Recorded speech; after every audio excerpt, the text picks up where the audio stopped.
Po rozpade Uhorska a počas expanzie Osmanov sa slovenské územie stalo svedkom výrazných etnických a sociálnych premien.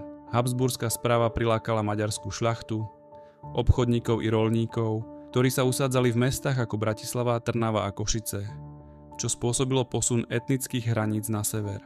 Migrácie viedli k vytvoreniu multietnických miest, kde sa prelínali slovenské, nemecké a maďarské prvky, často vyúsťujúce do konfliktov o moc a samosprávu. Sociálna dynamika bola zložitá. Ferdinand I sa snažil o rovnováhu medzi národnosťami, čo dokazuje nariadenie o rotácii richtárskych funkcií medzi Maďarmi, Nemcami a Slovákmi.